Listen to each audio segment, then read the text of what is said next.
pessoas dizem que o capitalismo ele é inerentemente falho, porque ele gera crises cíclicas. Então, a crise de 29, por exemplo, o crash da Bolsa, a crise de 2008, alguns autores falam que isso é da natureza do capitalismo.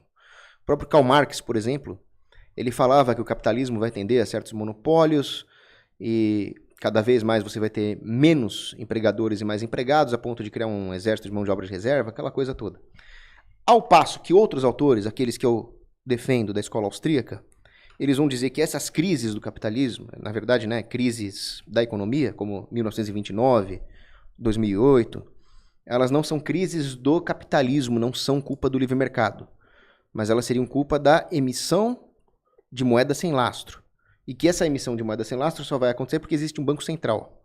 Então, para você, o problema está no capitalismo em si ou o Banco Central é o culpado? E se o Banco Central é o culpado, mesmo assim você acha que ele deveria existir? Boa. Bom, só para deixar claro, eu não sou marxista. E em alguns sentidos, eu acho que os dois. De fato, existem crises no capitalismo e o Banco Central ele pode sim exacerbar essas crises, deixá-las maiores por conta da emissão desregulada de moeda. Só que é importante a gente entender o seguinte, por isso que eu defendo a regulamentação do setor financeiro de uma forma geral. 29 ela só teve as proporções que teve, de fato, pelo fim do padrão ouro e pela emissão descontrolada de moeda. Só que essa emissão ela era dada por empréstimos tanto de bancos privados quanto de bancos estatais. Então o que a gente tem? Os bancos privados e estatais dando empréstimo a rodo, né, sem critério, durante toda a década de 20. Isso vai culminar numa supervalorização de muitas ações e no crash da Bolsa de 29. 2008 é a mesma coisa, só que mais relacionado ao setor imobiliário, né? Então a gente tem vários bancos privados, públicos, concedendo, né, empréstimos hipotecários, né, pessoas querendo comprar casas, mesmo sem ter a condição de pagar. Então, e a gente vê que em 29 a gente não tinha regulamentação bancária, então os bancos privados podiam emitir quanta moeda quisesse, os bancos públicos podiam emitir quanto moeda quisesse. Em 2008, a gente teve uma desregulamentação realizada pelo governo Clinton, no final dos anos 90, né? Então, mais ou menos ali no final dos anos 90, o governo Clinton faz a desregulamentação que faz com que os bancos possam emitir mais moeda do que aquilo que era previsto anteriormente, né, das regulamentações que a gente viu durante a época do Roosevelt.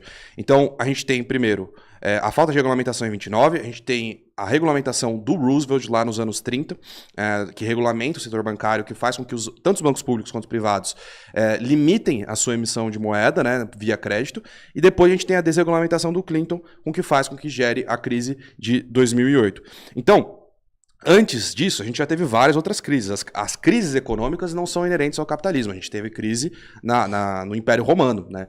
Então a gente tem crises em vários modelos diferentes. A questão é que o capitalismo, quando é desregulamentado, os entes, tanto privados quanto públicos, não conseguem compreender aquilo que eles estão fazendo quando eles estão emitindo moeda, né? Quando não tem esse lastro no ouro, as crises são muito maiores. Então a gente teve crise no capitalismo no século XIX, mas muito menores, porque a emissão de moeda era mínima, quase inexistente. Quando tem a criação do Banco Central, a gente tem uma faca de dois gumes. Ao mesmo tempo que o Banco Central pode ser uma ferramenta importante para o desenvolvimento econômico, quando bem utilizado, como ele foi algumas vezes na história dos Estados Unidos, né?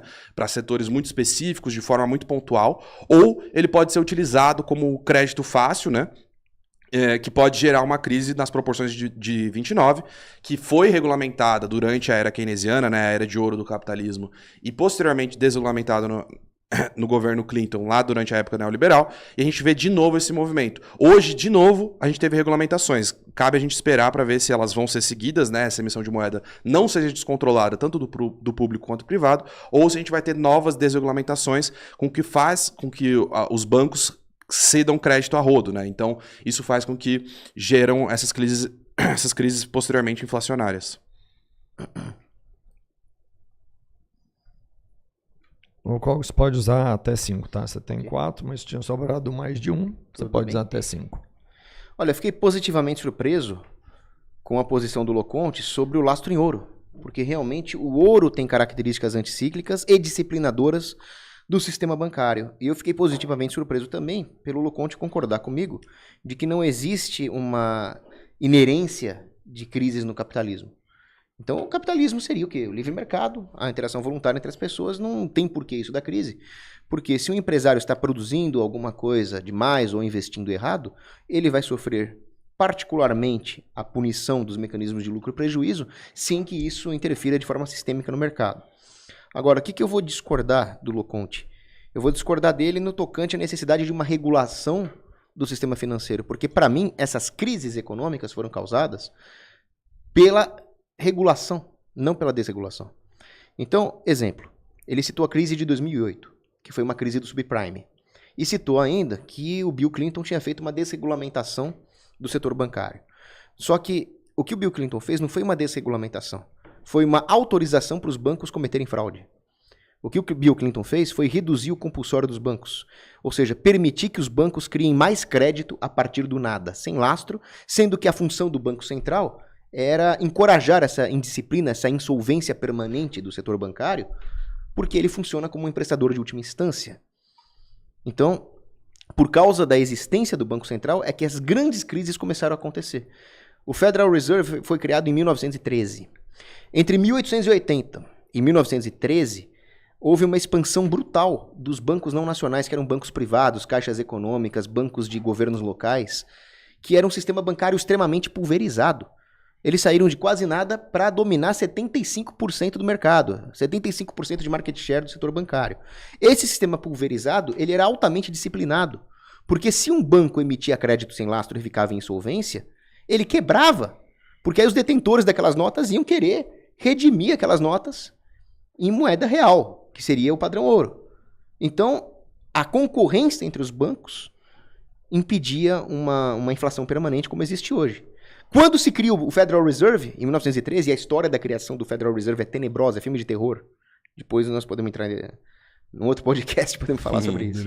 Mas é filme de terror a criação do Federal Reserve, assim como a criação do Banco Central aqui também. Aí começa a ter o problema. Houve uma crise em 1920, que só não foi pior, porque o presidente, então, que era o Warren Harding, ele fez exatamente o que um presidente tem que fazer durante uma crise.